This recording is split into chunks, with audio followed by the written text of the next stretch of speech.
welcome. Gen Zs are now redefining retirement and bringing in the concept of multi retirement. That's right, retirement was once seen as a once in a lifetime event, but now it is evolving into multiple mini retirements as per a new HSBC study. And Gen Zs and millennials are really driving this change altogether. Of course, to decode this further, I'm joined by Sanchita Mukherji, Senior Business Economist. I'm joined by Mitali Nikore, Senior Economist. And I'm joined by Sabina Dewan, Senior Economist, as well as the President and Executive Director of the JustJobs Network. Thank you all for your time and thank you for joining me. Sanchita, our current work environments, then fueling this concept altogether. Yes, 100%. This is a direct response, I feel, to this burnout culture that we have witnessed as a generation. If one were to look at the current challenges and stress that is plaguing the world across countries, I mean, this HSBC report covered, I believe, 12 countries. But if one were to look at challenges, there's an immense number of layoffs happening across multiple sectors, multiple industries. There's a lot of scare and panic within Gen Z and millennials on AIs consuming a lot of the workforce. So in this kind of a challenging environment, plus they're witness to the fact that, there are generations who have possibly given their 10 years, 20 years, 30 years working in a traditional setup, but are now getting laid off, saying thank you. This is it. Now we're doing cost cutting and there's technology. So they are having to reinvent themselves in such a kind of a challenging environment, uncertainty, volatility in today's world, to prevent a burnout, which is actually a very, very good indicator to the fact that this is a generation which is self-aware. They are giving priority into refreshing, resetting themselves, developing newer skills. So I do not really believe in this world of multi-retirements and mini retirement that's being used. See, retirement is like a full stop, right? I view this as something that they're doing as a resetting, refurbishing. It's a passion time, and it's great because that leads to character building, skill building, building human judgments in an era which is being consumed by technology. Having these kind of skills, judgment, catering to specific projects and understanding what is the demand per industry vis-a-vis your own individuality. I think it shows, it reflects tremendous character. So yes, that's my two pennies thoughts on the subject.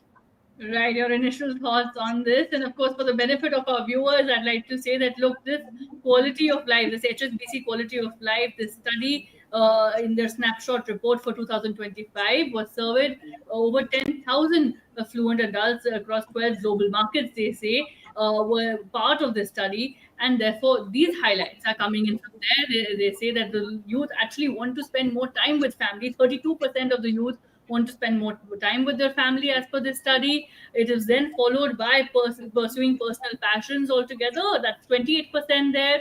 And traveling and exploring new cultures got 28% as per this study. However, challenges persist. Financial security remained a concern for 37% of the respondents, and family obligations for 36%, while social perceptions altogether for 31%. So very, very significant there, apart from a lot of other details coming out of this study, Mitali. What does this really reflect and how does it impact workplace strategies altogether? No, absolutely, Sakshi. First of all, thanks for bringing me into the discussion. As you may be aware, because we've discussed this before, I run a think tank called Nikore Associates. And in my think tank, 100% of the staff is Gen Z, and I'm a millennial.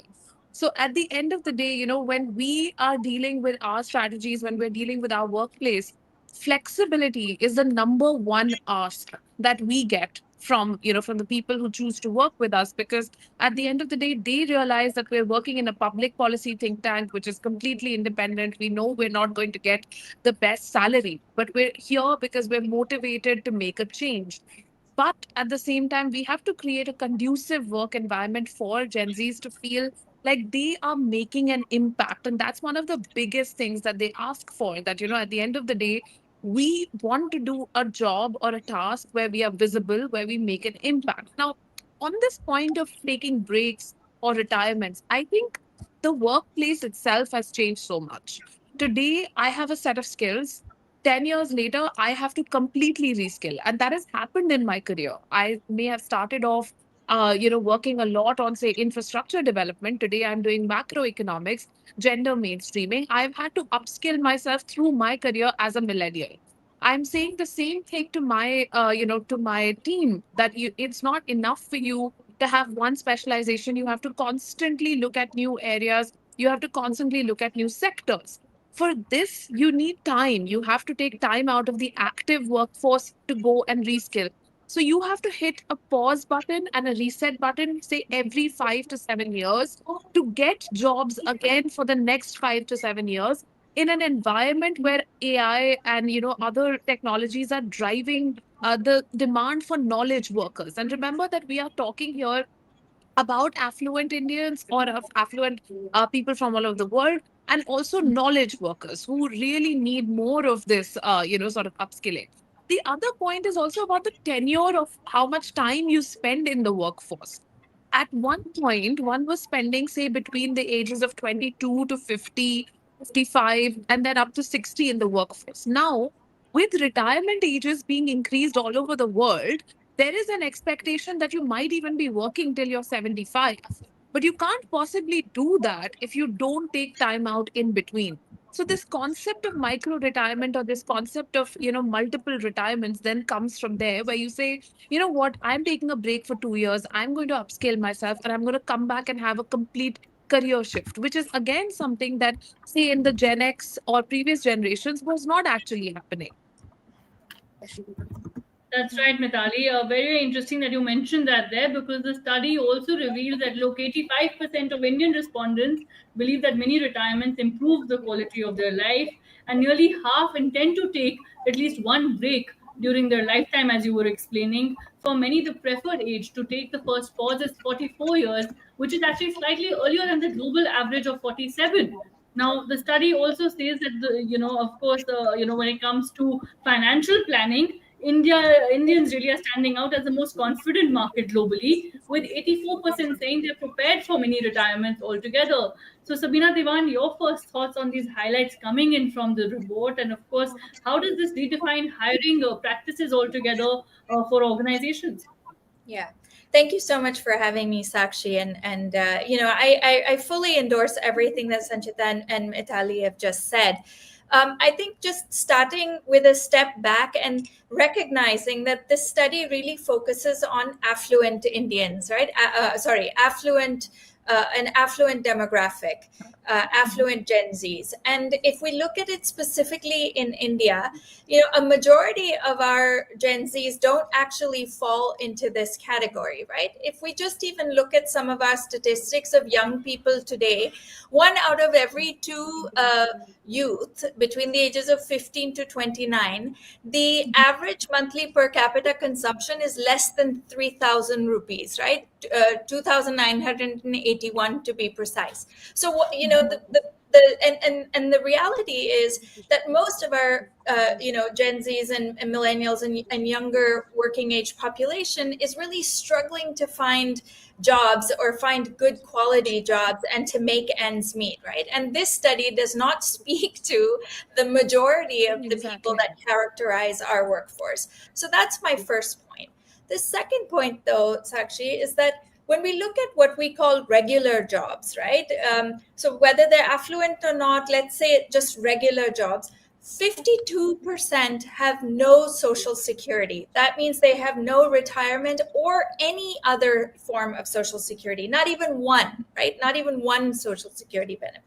So if 1 out of every 2 regular wage job has no benefits, here we are talking about multi-retirement, which actually is not even the reality for most of the people.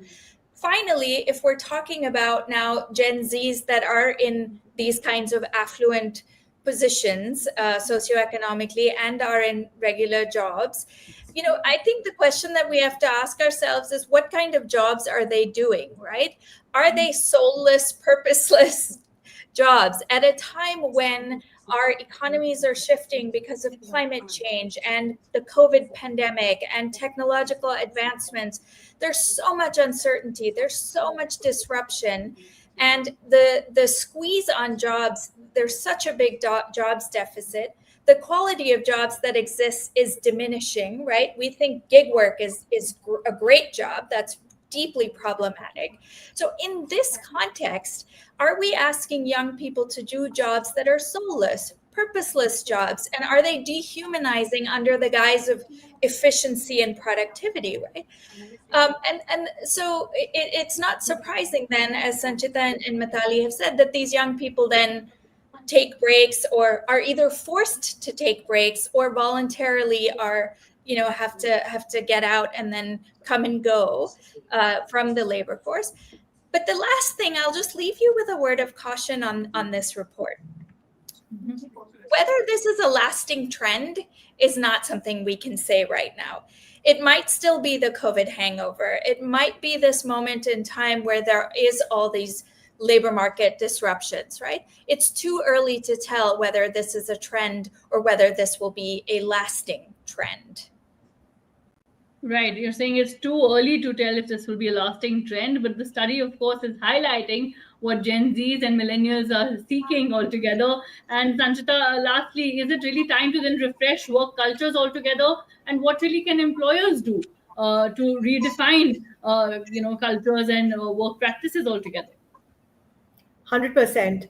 The moot point over here, just adding on to what she was just saying, I believe this study report quite rightly addresses the more privileged lot, for sure. The 10,000 respondents, again, have that financial backing and all of that. So let's understand it this way. In India, you have the privileged lot that we're talking about, the middle class, upper middle class, whose income has exploded in the last 10 years. Their families have done well, good family support, humongous financial backing, all of that, right? Then comes what she was rightly talking about, the economy, where it's not so formalized, where gig worker and India's grey economy, the gig economy, the freelance economy, my opinion is that economy has not really been studied very well because of the vastness of it by any research report.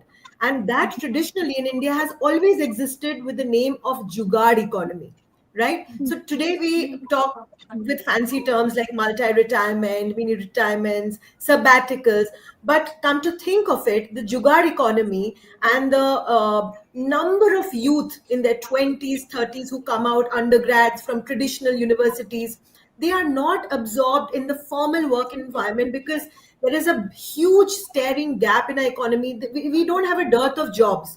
There are enough number of jobs, but a lot of graduates are not employable. So there's a gap between industry demand and the skill set.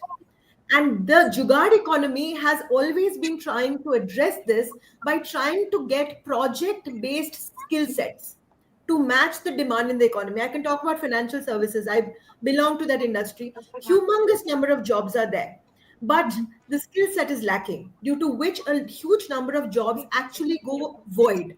So a lot of youngsters, who are coming out of universities, they actually do internships on the go, on a project basis, Correct. so that we're able to cater to the demand specific to, say, financial services, right? That's just an example. So when we are talking about this whole work culture and matching the demand of the industry to the skill set, as well as catering to this young workforce, which is prioritizing skill, prioritizing mental health, prioritizing family, prioritizing work life, companies do have to think out of the box. They have to think about very flexible policies which encourage innovation, which encourage flexibility, which gives benefits, like, say, for example, flexible health benefits, right? Which one can take when one is on a sabbatical. Also, the company has to strategize in terms of whether they would like to cater to temporary workforce, project-based workforce, cross-training across verticals, things like that, so that they're also not stressed out in terms of, say, a large number of workers suddenly up and leave, that we have to take a sabbatical for reinventing ourselves. So companies and HR practices have to think out of this box, because this culture which is promoting exhaustion, promoting burnout, promoting this kind of an environment will clearly not work with this generation. This generation understands that there is a demand and they have the skills. They're trying very hard to reinvent themselves, take some time off, understanding which are the jobs available in the market, not consumed by AI. So I think they need to be encouraged in that aspect. All right. So, mini retirement or not, we all agree on the fact that, look, there are gaps that need to be addressed. Of course, constantly upskilling is the need of the hour, and employers also need to give a fresh look, and really think out of the box, as you were saying, Sanchita. Now is really the time. Thank you so much for sharing your thoughts on this report, and thank you for joining me for this interaction. Thank you. Thank you. Thank you.